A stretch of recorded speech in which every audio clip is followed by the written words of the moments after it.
ओवैसी के साथ डिबेट की थी, तो एक बात निकली है जो एक बहुत बड़ा रास्ता खोलने का बात है। वो है कि ओवैसी ने कहा कि हम और सारे जो लोग इस केस में हैं वो ये चाहते हैं कि मैं प्रधानमंत्री से आग्रह करूं कि वो सुप्रीम कोर्ट में ये इस केस का सुनवाई दिन प्रतिदिन हो, that is on a daily basis. तो आज मैंने प्रधानमंत्री को चिट्ठी लिख दिया है।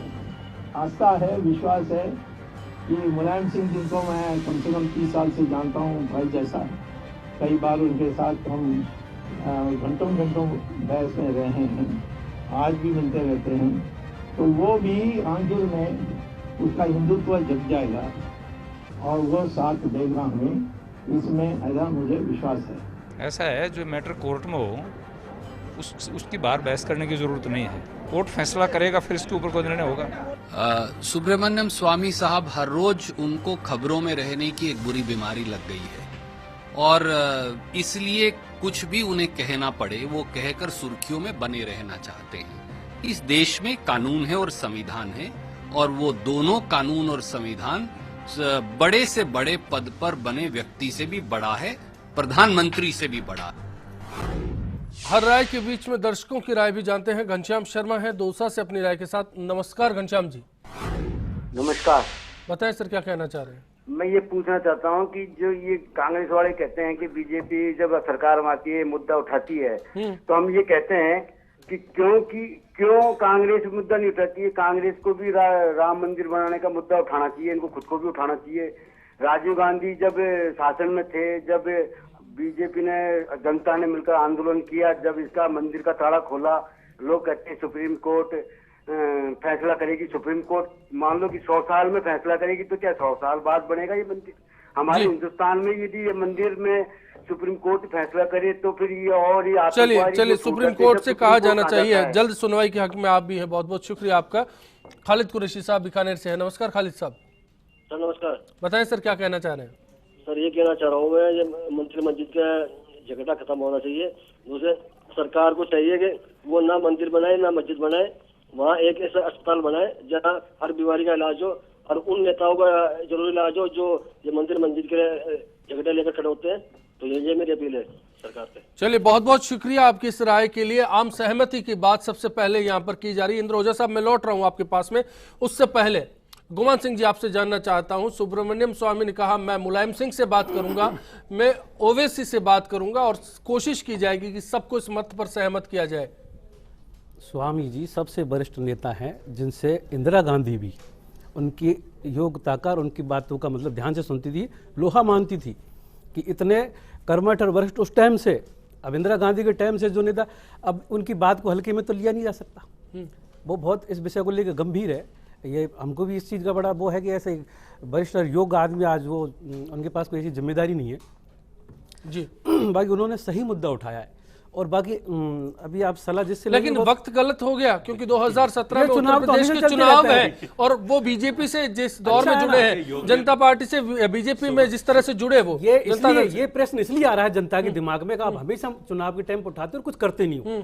अरे चुनाव में भी तुमको फायदा मिलेगा और मंदिर तुमको बनाना ही है, तो एक बार कुछ करके तो दिखा दो ना भाई। जिस चीज को लेके आज देखो, मैं किसी भी चीज के लिए लड़ता हूँ। सुब्रमण्यम स्वामी जी योग्य ही नहीं, सीनियर भी हैं। ये अडवाणी जी भी योग्य थे और सीनियर ही थे। कोई भी नेता इस मुद्दे से बड़ा नहीं है। ये मुद्दा इतना बड़ा है कि जिस मुद्दे की बदौलत आज बीजेपी यहाँ पहुंची है, तो इस मुद्दे को हम ऐसे नहीं एक दौर में अटल बिहारी वाजपेयी ने कहा था, बीजेपी भी आज मानती है कि देश के अगर 2 बड़े आंदोलन गिने जाएं तो राम मंदिर उसमें शुमार होगा। इंद्र ओझा साहब बीकानेर से और चमन आरा जी हमारे साथ ब्यावर से हैं। उसके बाद साहू साहब आपका भी रुख करना चाहूंगा। ओझा साहब नमस्कार।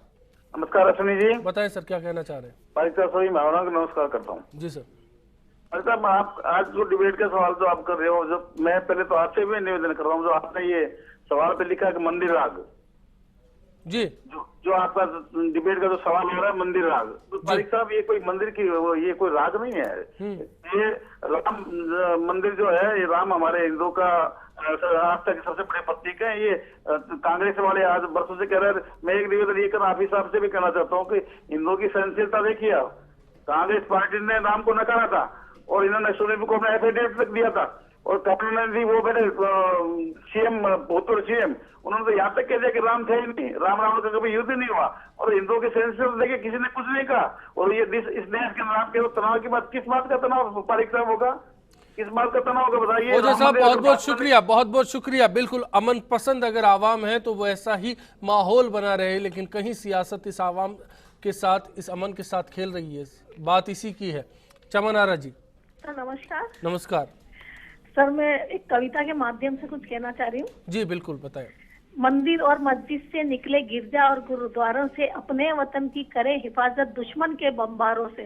झंडे पे सूरज है तो कहीं चक्र पताका, काशी में चूमता जिसे गंगा का किनारा। आजान सुनकर हम चले हैं शंख बजाने और चल पड़े हैं फूट की दीवार गिराने। सर मैं कहना चाह रही हूँ न्यायपालिका का, सुप्रीम कोर्ट का जो भी फैसला होगा वो जनता को मंजूर होगा। सुप्रीम कोर्ट के फैसले का इंतजार करना चाहिए और वो मंजूर होगा। हाफिज साहब आप भी यही कहेंगे? जी हाँ, हम तो बहुत पहले से कहते आ रहे हैं कि इस मसले को जो है सुप्रीम कोर्ट के अंदर जब पेंडिंग चल रहा है तो सुप्रीम कोर्ट जो भी फैसला देगा वो मुसलमानों को मंजूर है। ये मुसलमानों के लगभग सभी संगठन जो हैं उनका 20, 25, 30 साल से जो है यही एक मत रहा है। लेकिन हमारे यही लोग जो आज सुप्रीम कोर्ट की और दूसरी बातें कर रहे हैं, कल तक यही कहते थे कि साहब सुप्रीम कोर्ट कौन होता है आस्था के बारे में फैसला करने वाला, सुप्रीम कोर्ट हमारे धार्मिक मामलात में दखल देने वाला कौन होता है। तो कल तक तो ये सुप्रीम कोर्ट को मानते नहीं थे, आज ये सुप्रीम कोर्ट की बात करने लगे हैं। तो इसका मतलब ये है कि इन्हें इशू से कोई मतलब नहीं है, ये अपनी मर्जी और अपने जो है दिलो दिमाग की या अपने जो है प्लान के मुताबिक इस मसले को कभी ठंडे बस्ते में डाल देते हैं, कभी निकाल लाते हैं, कभी सुप्रीम कोर्ट की बात करते हैं, कभी कोर्ट के फैसलों को नकारते हैं। जी चौधरी साहब, आपको लगता है कि एक तरह से इस फैसले को लेकर दबाव कहीं ना कहीं सियासी तौर पर बनाया जा रहा है और बीजेपी उसमें मूक रहकर भी अपना रोल अदा कर रही है? इसमें ये लगता है कि ये जो एक टीम जो उनकी साइलेंट टीम है वो इस पे काम कर रही है, क्योंकि जो मेन मुद्दे हैं वो तो गौण हो रहे हैं, बीजेपी के पास करने के लिए कुछ है नहीं, तो इस तरह के मुद्दे उठाए जाए। अश्विनी जी, मैं तो पूछना चाहूँगा कि जिस प्रकार सुब्रमण्य स्वामी जी ने कहा है कि हमें 3 मंदिर दो, क्या राम मंदिर का फैसला कोर्ट जो भी करती है उसके बाद में आने के बाद में बीजेपी उन 2 मंदिरों का मुद्दा भी उठाएगी या नहीं उठाएगी? क्या नया कोई लालकृष्ण आडवाणी पैदा होगा जो जनता के बीच में फिर कोई रथ यात्रा निकालेगा? कब तक आप इसको मंदिर और मस्जिद के नाम पे देश को बांटते रहोगे? देश के लोगों को आज विकास चाहिए, देश के लोगों को रोजगार चाहिए, देश के लोगों को वो सुविधाएं चाहिए जो गांव के लोगों को बिजली चाहिए। बिल्कुल अहम बात है। 2004 में अटल बिहारी वाजपेयी पर यह दबाव था। साहू साहब मैं आऊंगा आपके पास में, उससे पहले साहू साहब आपसे जानना चाह रहे हैं, 2004 में दबाव था, आप मानते हैं इस बात को लेकर? अटल बिहारी वाजपेयी ने खुद ने भी माना था कि हाँ हाशिए पर चला गया, हम सत्ता में वादा करके आए थे, लेकिन एक बार फिर जब नरेंद्र मोदी सत्ता में आए तो विकास का वादा करके आए, लिहाजा अब खुलकर नहीं बोल सकते। ऐसे में कहीं ना कहीं सुब्रमण्यम स्वामी आगे है। देखिए, विकास का जो मुद्दा है, बीजेपी विकास का मुद्दा लेके आई और प्रधानमंत्री के एजेंडे में विकास का मुद्दा प्रथम ही रहा है और विकास के मुद्दे पर आज भी प्रधानमंत्री कोई पीछे नहीं जा रहे हैं। विकास के लिए सारी यात्राएं हो रही हैं, जो कुछ जन देख रहे हैं, लोग दूरदर्शी भावना से नहीं देख रहे। एक सवाल इसमें जोड़ना चाहेंगे, जो ये ठीक से नहीं बोल पाए, विकास किसका, देश का या बीजेपी का? बीजेपी उत्तर प्रदेश में विकास करे, कहीं ये एजेंडा तो नहीं? नहीं, बीजेपी उत्तर प्रदेश में विकास करे ये तो पूरा देश का हिस्सा है, इसलिए बीजेपी उत्तर प्रदेश को कोई अलग नहीं रखेगी। बीजेपी उत्तर प्रदेश का भी विकास करना चाहेगी और उस विकास में जो भी उन लोगों को अच्छा जीवन दिया जा सकता है, जो सुविधाएं दी जा सकती हैं, जो शिक्षा के, चिकित्सा के और एक सर्वांगीण जीवन के लिए जो चीज चाहिए वो सारे देश को दी जाती है, तो उत्तर प्रदेश उससे अलग नहीं हो सकता। किसी देश को चुनाव के नाम पर सत्ता में आने से पहले मोदी जी ने कहा था कि पाकिस्तान के लोग अगर हमारे देश के सैनिकों की गर्दन काट के ले जाते हैं तो क्या उन्हें आगे लाल करके दिखाना चाहिए? क्या उनकी सीमा में घुसकर उनको मारना चाहिए? आज जब देश के यहाँ पे आतंकी हमला कर रहे हैं तो बीजेपी के लोग क्या सो रहे हैं? क्या आज देश का नागरिक मंदिर चाह रहा है या क्या पाकिस्तान को कराया जवाब चाह रहा है? ये सिर्फ एंड सिर्फ चुनावी विकास करना चाहते हैं और तो क्योंकि ये जानते हैं इनके पास कोई मुद्दा नहीं जिससे जनता के बीच में जाएंगे। मुद्दे पर भी अपना मुंह नहीं खोल रही है, तो जिस नेशनल पार्टी का नेतृत्व ऐसे संवेदनशील मुद्दे पर इतने दिनों बाद मुंह नहीं खोल रहा है कि सुप्रीम कोर्ट को क्या करना चाहिए, जनता की भावना बढ़नी चाहिए या नहीं बननी चाहिए। मैं इस लाइट में कहना चाहता हूं कि हिंदुस्तान में मीडिएशन एक बहुत बड़ा कानून है, जिस मीडिएशन के जरिए लोक अदालतें जो है आज नेशनल स्तर पर बनी हुई हैं और मैं सोचता हूं कि जो कुछ सुब्रमण्यम स्वामी कर रहे हैं वो लोक अदालत की भावनाओं से कांग्रेस के सवाल का क्या आपके सामने है? सवाल उठाए अभी सुप्रीम कोर्ट से निर्णय चाहते हैं। कांग्रेस के सवाल का क्या? दिनेश जाखड़ जी सीकर से बताइए, आप क्या कहना चाह रहे हैं? दो विषय पे बात करना चाहूंगा जी। एक तो राम का नाम या श्री कृष्ण का जो मुद्दा है या काशी का मंदिर है, तीनों उत्तर प्रदेश में है। और ये मैं इनसे कहना चाहूंगा कि SC ST OBC के नामों में ही राम नाम मिलता है। दूसरा, सुब्रमण्यम स्वामी जो है वो जिस भी सरकार के साथ रहे थे, इंदिरा जी से आप मोदी जी तक ले लो, तो सरकार बनाने में और उसके बाद सरकार गिराने में उनका बहुत बड़ा योगदान रहा है। आज मोदी जी के जो कसीदे पढ़ रहे हैं बड़े बड़े, और जो पढ़ रहे हैं कसीदे सुब्रमण्यम स्वामी जी के, ये लोग होंगे जो बिना पानी पिए सुब्रमण्यम स्वामी जी को खोसेंगे तो अगला चुनाव आएगा। स्वामी जी बहुत विश्वसनीय नहीं है सुब्रमण्यम स्वामी जी। इंदिरा जी के जमाने से ले लो, राजीव जी को जो राय दी थी ताले खुलवाने की, उसके बाद राजीव जी की सरकार नहीं बनी, चंद्रशेखर की गवर्नमेंट में ये रहे, VP सिंह के साथ ये रहे, प्रधानमंत्री जयललिता को और सोनिया गांधी जी को भी उन्होंने एक करके एक वोट से अटल जी की सरकार गिराई थी। चलिए, बिल्कुल बिल्कुल स्वामी की विश्वसनीयता पर यहाँ सवाल खड़े कर रहे हैं। मोहनलाल जी आबू से है, बताइए सर। अश्विनी जी नमस्ते। नमस्कार सर। सर मेरा थोड़ी दिल में एक ठेस उठ रही है, थोड़ी सी हल्की सी। बताएं सर। कि साहब जितने भी आप ये महानुभाव विराजे हैं, इनमें से बीजेपी वाले कहते हैं कांग्रेस वाले राम मंदिर के खिलाफ है। मैं आपसे यूं पूछना चाहूंगा साहब कि कांग्रेस में SC ST OBC टोटली 85 मतलब 80% लोग सब जब भी हम संबोधन करते हैं तो राम राम से करते हैं। हमारे मुसलमान भाई जो कांग्रेस में हैं, हम उनसे कभी भी मिलते हैं, वो भी हमको संबोधन राम राम से कर लेते हैं। ये क्यों मान लेते हैं कि राम इन्हीं के हैं? जी, ये यूं अपना ये राम का मुद्दा दरअसल है किसका? छोटा सा ब्रेक, लौट रहा हूँ, चर्चा का दौर जारी रहेगा और मैं गुमान सिंह जी आपसे वापसी करूंगा। आपसी सहमति वाली बात, उसको लेकर बात करना चाहूंगा कि क्या ये बेहतर रास्ता हो सकता है? एक तरफ सुप्रीम कोर्ट का फैसला और दूसरी तरफ सबसे बात और सबका विकास। छोटा सा ब्रेक।